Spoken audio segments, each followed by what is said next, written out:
Merci d'avoir choisi la radio-télévision Goma qui pour vous mettre au parfum de l'actualité. Mesdames et messieurs, bienvenue dans cette édition du journal sur les tam-tams numériques. Débutons cette édition du journal par cette actualité. Le Parti du Peuple pour la Reconstruction et la Démocratie, PPR2 Sud Kivu, célèbre ses 19 ans d'existence avec un message de réarmement moral et espoir. Il a ainsi exprimé ce 1er avril 2021 en rendant hommage vibrant à Joseph Kabila, à la fois père de l'alternance et président national de ce parti. Je vous propose de suivre ces reportages. En tenue du parti, avec des effigies du PPRD et des photos de Joseph Kabila Kabange, l'ambiance était immense dans la salle. Avec des chansons de joie et d'espoir, les cadres et militants du parti cher à Joseph Kabila Kabange ont donc célébré 19 ans d'existence de leur parti. Un gâteau et champagne ont été partagés par les camarades de membres de ces partis.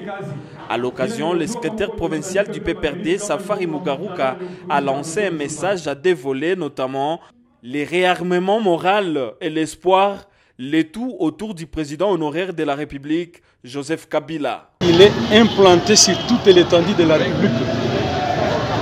Nous avons organisé 3 cycles électoraux. Et le PPRD a toujours été la première force politique du pays. Et il va rester cette première force du pays. Nous pouvons dire que, en termes de plantation, en termes de stratégie, en termes d'encadrement de combattants, ce parti a fait du bon chemin. Et le lendemain est toujours meilleur. C'est le réarmement moral. Tenez bon, espérez. Croyons notre leader Joseph Kabila Kabange. Nous allons nous souder les coudes, nous allons beaucoup travailler, nous allons beaucoup nous implanter dans tous les coins du pays et nous allons réussir notre cap. Cette cérémonie a connu la participation des membres du secrétariat exécutif provincial, toutes les ligues ainsi que les membres et partisans cadres du PPRD. Le député national Moïse Nyarugabo a salué la tenue du dialogue communautaire entre les communautés des hauts et moyens plateaux de la province du Sud Kivu. Il espère que ces assises sont les dernières afin de retrouver la paix et la sécurité dans cette partie du pays. Moïse Nyarugabo insiste sur le rôle de l'État pour les retours de la paix dans les territoires de Fizi, Uvira et Mwenga.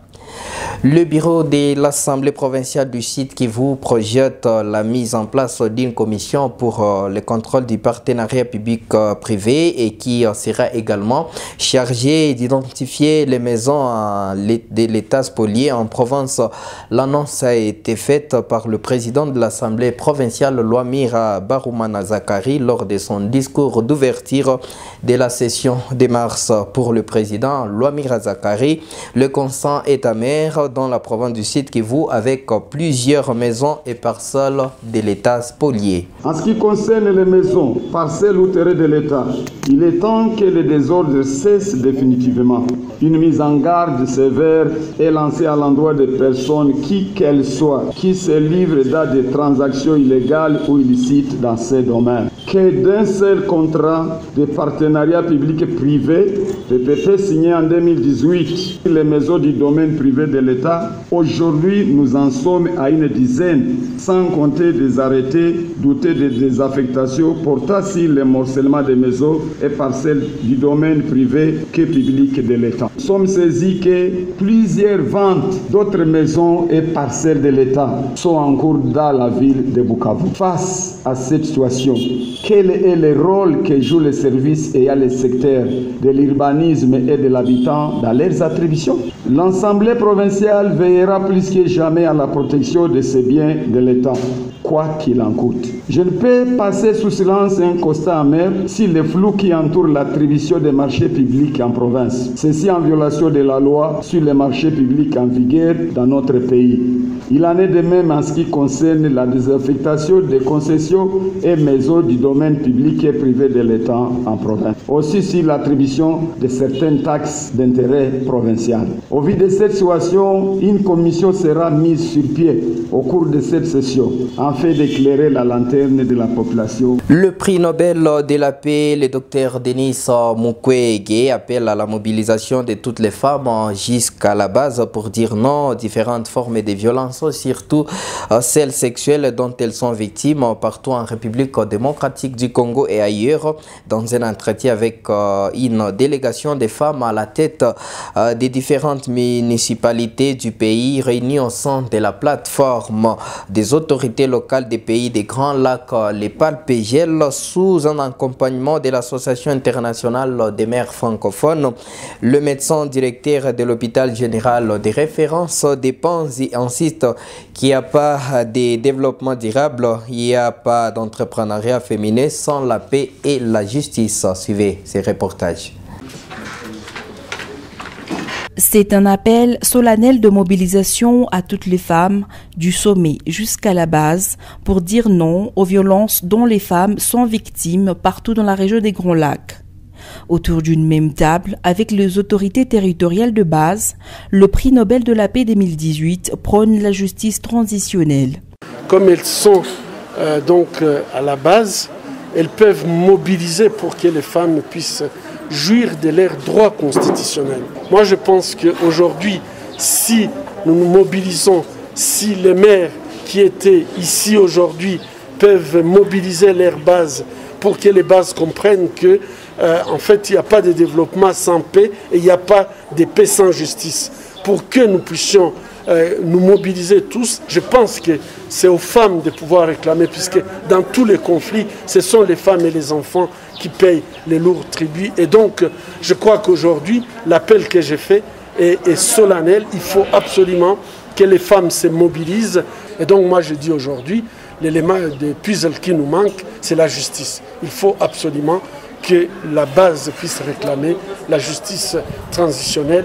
Au nom de toute la délégation, Marie-Josée Nyongoswami, maire de la ville de Boma dans le Congo central, rassure que le message sera transmis à qui de droit pour que la paix soit une réalité dans leur milieu. Dans une visioconférence, le secrétaire permanent de l'Association internationale de mères francophones, Pierre Baé, rassure que l'AIMF reste déterminée à accompagner les capacités d'inventivité et d'adaptation des femmes afin de diffuser leurs valeurs partout dans le monde. Notez que cette rencontre s'inscrit dans le cadre de la célébration de la Journée internationale dédiée aux femmes. Le révérend pasteur Eugène Boudjiri réappelle les chrétiens à une attitude de repentance tout au long de cette triduum pascal en préparation de la Pâque qui sera célébrée le dimanche 4 avril 2021. Dans un entretien accordé à la RTNK, le révérend pasteur Eugène Boudjiri de la 5e CELPA Philadelphie explique qu'en cette période, toutes les brebis égarées devraient apprendre à se repentir et revenir sur la bonne voie. Revenant sur l'essence de la Pâque chrétienne, le révérend Eugène Boudjiri fait savoir que c'est le meilleur moment de la vie chrétienne, symbolisant ainsi la mort et la résurrection du Christ. Les chrétiens, lorsqu'on parle d'un chrétien, c'est-à-dire qu'on parle d'une personne qui était appelée et a accepté Jésus comme son sauveur, n'est-ce pas? Les appeler pour fêter. Qu'est-ce qu'on peut fêter dans notre pays? Je les appelle tout simplement pour se préparer à un grand événement que nous attendons aujourd'hui, lequel c'est la résurrection des morts, lequel c'est la trompette, parce que Jésus viendra bientôt. Et pour moi, j'aimerais tout simplement dire à l'Église de Jésus-Christ de se préparer pour cet événement. Nous avons un événement terrible que moi-même, je sens qu'il est proche. Spirituellement, je le sens. Même si ce n'est pas aujourd'hui, mais Jésus vient bientôt. Et il faut que tout le monde se prépare. Ce n'est pas tout simplement les chrétiens de Bukavu, mais les chrétiens de notre planète, c'est-à-dire les chrétiens universelle. L'Église universelle. Et bouclant cette édition du journal par cette actualité, l'humanité célèbre ce 1er avril 2021 la journée internationale de la blague, une journée créée pour le divertissement des milliers d'habitants du monde. Pour l'artiste comédien Masumbu Kontika, connu sous le nom de Tunda, le stratège, la blague joue un rôle important dans la vie, surtout en diminuant le stress. Masumbu Kontika recommande aux gens de modérer leurs blagues. Il est dans ses propos recueillis par la radio-télévision Goma Kivu. Je propose de le suivre. Pas blaguer longtemps. Donc, tu ne dois pas prendre 30-45 minutes en train de blaguer. On blague 1 ou 2 ou 3 minutes et après les 3 ou 4 minutes, vous entrez dans la réalité quotidienne. Cela vous permet d'être un peu sérieux. Mais tu ne peux pas passer toute une journée de 6 heures à 18 h en train de blaguer avec les gens. Non, non, non, non. Là, vous allez aller au-delà de la blague et qui peut provoquer des problèmes.